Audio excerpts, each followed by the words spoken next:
उम्मीद करता हूँ आप सभी लोग अच्छे होंगे। जो भी साथी हमारे RRB NTPC, RRB group D की तैयारी कर रहे हैं, उन सभी के लिए वीडियो काफ़ी ज़्यादा इम्पोर्टेंट होगा। क्योंकि इस वीडियो में साथ ही हम लोग जीके जीएस के कुछ इम्पोर्टेंट प्रश्नों की चर्चा करेंगे, जो आपकी रेलवे संबंधी परीक्षाओं में लगातार पूछे जाते हैं। तो आते हैं डायरेक्टली प्रश्नों को देखते हैं। आज का पहला प्रश्न आप सभी से पूछ रखा है साथी, भारत का पहला रेलवे विश्वविद्यालय कहाँ पर स्थित है? अगर बात करें साथी भारत के पहले रेलवे विश्वविद्यालय की, ये कहाँ पर स्थित है? तो ये साथी गुजरात में स्थित है। गुजरात के कहाँ? वडोदरा में। तो ऑप्शन नंबर बी में वडोदरा गुजरात दे रखा है, तो option number B correct answer हो जाएगा।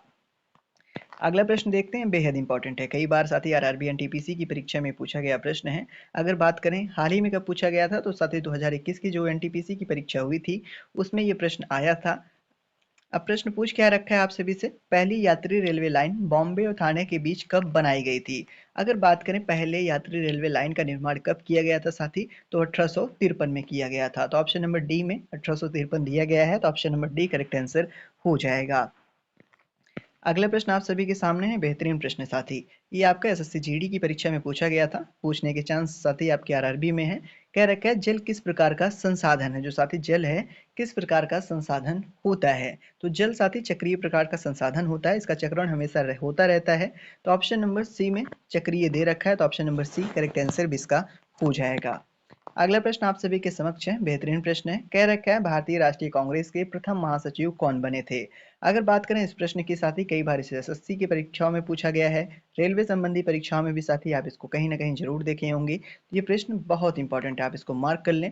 अगर बात करें भारतीय राष्ट्रीय कांग्रेस के प्रथम महासचिव कौन बने, तो साथी एओ हुम को बनाया गया था पहला महासचिव भारतीय राष्ट्रीय कांग्रेस का। तो option number C, sorry option number B में साथी दिया गया इनका नाम, तो option number B correct answer भी हो जाएगा। अगला प्रश्न आप सभी के सामने है, क्या कह रखा है प्रश्न साथी, यंग बंगाल आंदोलन को किसने प्रेरित किया था?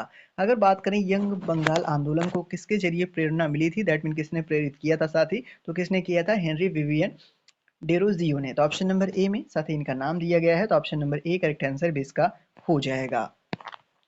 अगला प्रश्न आप सभी के सामने है, क्या कह रखा है प्रश्न साथी, बारडोछम किसका लोक नृत्य है? दैट मीन जो बारडोछम है, या उत्तराखंड का लोक नृत्य है, या फिर सिक्किम का, या फिर साथी अरुणाचल प्रदेश का, या फिर पश्चिम बंगाल का? अगर बात करें बारडोछम की, तो ये साथी अरुणाचल प्रदेश का लोक नृत्य है। तो ऑप्शन नंबर सी में दे रखा है, तो option number C correct answer हो जाएगा। जो भी साथी इनमें से जितने प्रश्न सही कर सके वो जरूर कमेंट में बताएंगे साथी, कितने प्रश्न इन प्रश्नों में उनको पहले से आता था। अगला प्रश्न आप सभी से पूछ रखा है, दिल्ली मेट्रो के पहले कॉरिडोर का उद्घाटन किसने किया था? अगर बात करें दिल्ली मेट्रो के पहले कॉरिडोर का साथी उद्घाटन किसके जरिए किया गया था, तो अटल बिहारी वाजपेयी सर के जरिए किया गया था। तो ऑप्शन नंबर ए में साहब का नाम दे रखा है, दैट मीन सर का नाम दे रखा है, तो ऑप्शन नंबर ए इसका करेक्ट आंसर हो जाएगा। अगला प्रश्न आप सभी के सामने है, क्या कह रखा है प्रश्न साथी, द व्हाइट टाइगर उपन्यास किसने लिखा था? बेहतरीन प्रश्न है।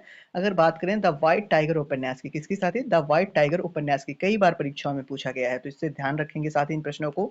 अगर बात करें द व्हाइट टाइगर उपन्यास किसके जरिए लिखा गया है, तो साथी ये अरविंद अडिगा साहब के जरिए लिखा गया है। तो ऑप्शन नंबर सी इसका करेक्ट आंसर भी हो जाएगा। अगला प्रश्न आप सभी के समक्ष है, कह रखा है निम्नलिखित में से किसने हिंद स्वराज पुस्तक लिखी है? बेहतरीन प्रश्न है। अगर बात करें साथी कि हिंद स्वराज पुस्तक जो है वो किसके जरिए लिखी गई है, तो महात्मा गांधी जी के जरिए लिखी गई है साथी। तो ऑप्शन नंबर सी में इनका नाम दे रखा है, तो option number C correct answer भी इसका हो जाएगा। अगले प्रश्न की तरफ चलते हैं साथी। अगला प्रश्न आप सभी से क्या पूछ रखा है, दिवस से रिलेटेड आपके एग्जाम में प्रश्न जरूर पूछे जाएंगे, तो इसलिए साथी इन प्रश्नों को आप जरूर याद रखेंगे। कह रखा है प्रश्न, भारत में राष्ट्रीय विज्ञान दिवस कब मनाया जाता है? अगर बात करें साथी भारत में राष्ट्रीय विज्ञान दिवस कब मनाया जाता है, तो प्रत्येक वर्ष साथी ये 28 फरवरी को मनाया जाता है। तो 28 फरवरी आपका ऑप्शन नंबर सी में दिया गया है, तो option number C correct answer भी इसका हो जाएगा। अगला प्रश्न आप सभी के सामने है, क्या पूछ रखा है साथी, पोंगल बर्ड काउंट निम्नलिखित राज्यों में से किसकी पहल है? जो साथी पोंगल बर्ड काउंट है, कौन से राज्य की एक पहल है? क्या मध्य प्रदेश की है, या फिर आंध्र प्रदेश की, या फिर तमिलनाडु की, या फिर साथी ये राजस्थान की एक पहल है? अगर बात करें इसके करेक्ट आंसर की, तो जो पोंगल बर्ड काउंट है साथी, ये किस, दैट मीन ये तमिलनाडु की साथी एक पहल है, दैट मीन तमिलनाडु राज्य की एक पहल है। तो ऑप्शन नंबर सी में तमिलनाडु दिया गया है, तो option number C correct answer होगा। अगला प्रश्न आप सभी के सामने है, कह रखा है भारत के किस स्थान को काला पानी के नाम से जाना जाता है? बेहतरीन प्रश्न है, कई बार परीक्षाओं में आया है। अगर बात करें ऐसा कौन सा स्थान है जिसको साथी काला पानी के नाम से जाना जाता है, तो अंडमान द्वीप समूह को साथी। तो ऑप्शन नंबर किस में दिया है? ऑप्शन नंबर डी में दिया गया है, तो ऑप्शन नंबर डी इसका करेक्ट आंसर हो जाएगा। अगला प्रश्न देखते हैं, आप सभी से पूछ रखा है, भारत में एक सींग वाला गैंडा कहाँ पाया जाता है? जो साथी भारत में एक सींग वाला गैंडा है, ये किस जगह पर पाया जाता है? क्या असम में पाया जाता है, फिर मध्य प्रदेश में, या फिर बिहार में, या फिर साथी ये मेघालय में पाया जाता है? तो आप सभी को पता होगा एक सींग वाला गैंडा साथी काजीरंगा राष्ट्रीय उद्यान में पाया जाता है। वो किस कहाँ पर स्थित है?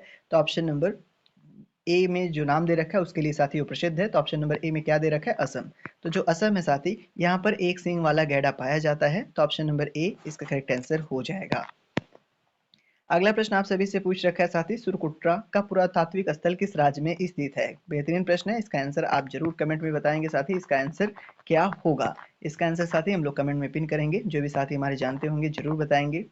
अगला प्रश्न आप सभी से पूछ रखा है, निम्नलिखित में से कौन सा शहर भारत में महलों के शहर के नाम से भी जाना जाता है? ऐसा कौन सा शहर है साथी भारत का जो महलों का शहर के रूप में जाना जाता है? ऑप्शंस में क्या दे रखा है? जयपुर दे रखा है, लखनऊ दे रखा है, कोलकाता दे रखा है और साथी पटना दे रखा है। तो आप सभी जानते होंगे कोलकाता को साथी महलों के शहर के नाम से भी हम लोग जानते हैं। तो ऑप्शन नंबर सी में दे रखा है कोलकाता, तो ऑप्शन नंबर सी इसका करेक्ट आंसर साथी हो जाएगा। अगले प्रश्न की ओर चलते हैं। अगला प्रश्न आप सभी से पूछ रखा है साथी, भारतीय केंद्रीय औषधि अनुसंधान ये जो भारतीय केंद्रीय औषधि अनुसंधान संस्थान है साथी, ये किस जगह पर स्थित है? तो बात करें केंद्रीय औषधि अनुसंधान संस्थान की साथी, तो ये लखनऊ में स्थित है। तो ऑप्शन नंबर डी में लखनऊ दिया गया है, तो option number D correct answer हो जाएगा। अगला प्रश्न आप सभी के समक्ष है, कह रखा है निम्नलिखित में से कौन सा देश सुरक्षा परिषद का स्थायी सदस्य नहीं है? अगर बात करें निम्नलिखित में से कौन सा देश है साथी जो सुरक्षा परिषद का स्थायी सदस्य नहीं है, तो कनाडा साथी सुरक्षा मतलब कनाडा ऐसे एक देश है साथी जो सुरक्षा परिषद का स्थायी सदस्य नहीं है। तो ऑप्शन नंबर बी में दे रखा है कनाडा, तो option number B correct answer हो जाएगा। अगला प्रश्न आप सभी से पूछ रखा है, राष्ट्रीय कार के बदले भोजन कार्यक्रम कब शुरू किया गया था? जो साथी राष्ट्रीय कार था उसके बदले में भोजन कार्यक्रम कब शुरू किया गया था? तो कब शुरू किया गया था साथी? 14 नवंबर 2004 को। तो ऑप्शन नंबर ए में दे रखा है 14 नवंबर 2004, तो option number A correct answer भी हो जाएगा। अगला प्रश्न ये बेहतरीन प्रश्न है, कह रखा है संयुक्त राष्ट्र का मुख्यालय कहाँ पर स्थित है? अगर बात करें साथी हम लोग संयुक्त राष्ट्र के मुख्यालय की, ये किस जगह पर स्थित है? तो संयुक्त राष्ट्र का मुख्यालय न्यूयॉर्क शहर में स्थित है साथी, तो ऑप्शन नंबर डी इसका करेक्ट आंसर हो जाएगा। अगला प्रश्न क्या रखा है साथी, मी दम fe फी उत्सव किस समुदाय द्वारा मनाया जाता है? जो मी दम fe फी उत्सव है साथी, ये कौन से समुदाय द्वारा मनाया जाता है? बेहतरीन प्रश्न है। अगर बात करें इसके करेक्ट आंसर की, तो ताई आहोम द्वारा। तो ऑप्शन नंबर ए इसका करेक्ट आंसर हो जाएगा। अगला प्रश्न क्या रखा है साथी, महाभारत पर आधारित लोक गायन की पांडवनी शैली से कौन संबंधित है? बेहतरीन प्रश्न है। अगर बात करें साथी पांडवनी शैली से कौन इनमें से संबंधित है, तो पांडवनी शैली से साथी सीजन बाई संबंधित है। तो ऑप्शन नंबर डी में इनका नाम दिया गया है, तो option number D correct answer भी हो जाएगा। अगला प्रश्न क्या रखा है, कूना निम्नलिखित में से किस देश की मुद्रा है? बेहतरीन प्रश्न है, इंपॉर्टेंट कर लें, कई बार परीक्षाओं में पूछा गया है। अगर बात करें कूना की साथी, तो ये क्रोएशिया की मुद्रा है। तो क्रोएशिया आपका ऑप्शन नंबर बी में दिया गया है, तो option number B correct answer हो जाएगा। अगला प्रश्न क्या रखा है साथी, बांग्लादेश अपना स्वतंत्रता दिवस कब मनाता है? बात करें बांग्लादेश की स्वतंत्रता दिवस की, तो 26 मार्च को साथी ये मनाता है। तो ऑप्शन नंबर सी में 26 मार्च दिया गया है, तो ऑप्शन नंबर सी जो है साथी इसका करेक्ट आंसर भी हो जाएगा।